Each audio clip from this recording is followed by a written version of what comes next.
All right, let's jump right in. We're going to tackle this really powerful, almost wild idea from Robert Kiyosaki's Rich Dad, Poor Dad.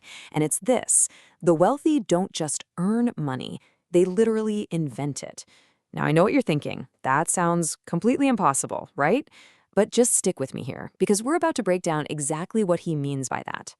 So, to really wrap our heads around this idea, we've got to look at two totally different stories. Think of them as two paths in life that show how people tackle their finances, and, well, the results couldn't be more different.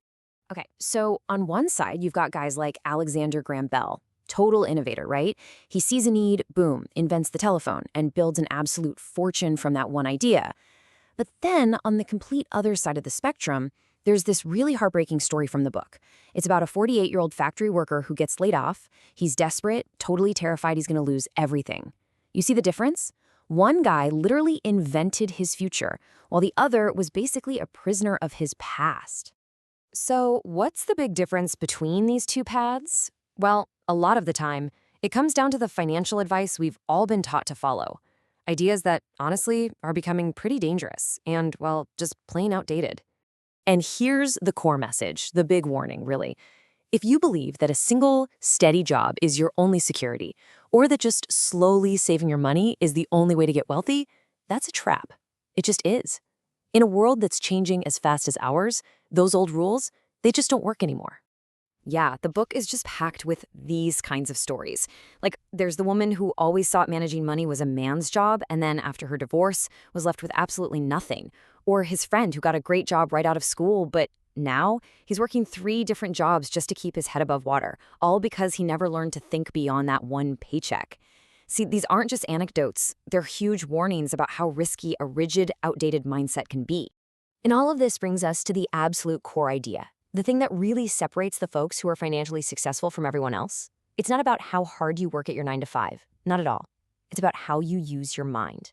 Okay, so let's be super clear here. When we say inventing money, we're not talking about, printing it in your basement.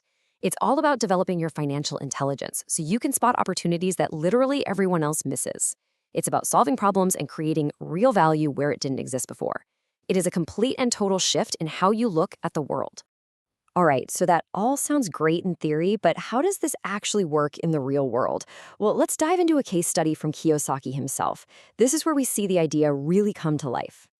So here's the play-by-play. First, the economy was in a slump, and Kiyosaki spotted a golden opportunity, a house that was way undervalued. Next, he needed cash, right? But instead of going to a bank, he borrowed 20 grand from a friend. Then, he snaps up the house and immediately puts it back on the market for what it was actually worth, and bam, it sells almost instantly. He pays his friend back, with interest of course, and just pockets the difference. And the result is it's staggering. Get this. In just 5 hours of work, using zero, not a dime of his own money, he invented $40,000. Just like that. That's more than a lot of people manage to save in 10 years. But wait, he didn't stop there. Oh no, he and his wife did this exact same thing 6 more times during that same market downturn.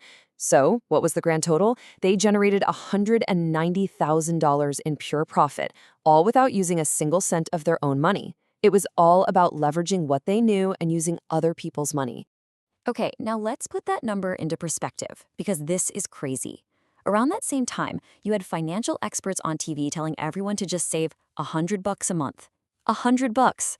If you followed that advice, you know how long it would take you to save up that $190,000? Over 150 years. This just shows you the mind-blowing difference between that slow, traditional path and the path of actually creating your own opportunities. Here's another fantastic example of this mindset in action. So a friend of Kiyosaki's goes and buys this old rundown house. Everyone else looks at it and thinks, that thing's a tear down, it's totally worthless. But the question is, what did he see that nobody else did? Well, here's the thing. He wasn't really buying a house at all. He was buying land. He saw that the property came with 4 extra vacant lots attached. So what'd he do? He bought the whole package, knocked down the old house, and then sold off the 5 separate lots to a builder for 3 times what he originally paid. He saw the hidden value that was completely invisible to everybody else. So, when you look at these examples, they all point to one single critical thing. It's the foundation that makes all of this possible. So, what is it? What's the single most valuable asset you can possibly have? It really all boils down to one thing: financial intelligence. And listen, this isn't about being some kind of born genius. It's a skill that you can learn and develop. It's the ability to see value where other people only see junk. It's about understanding how the game of money is really played and having the guts to go out and make a deal happen instead of just sitting around hoping one falls into your lap. And this really is the ultimate takeaway from all this. Your brain, your mind, that is your single greatest asset, period. The money, the real estate, the stocks, all that stuff, they're just tools. Your real wealth is what's between your ears. And on the flip side of that, the biggest financial risk you can ever take is operating from a place of what you don't know.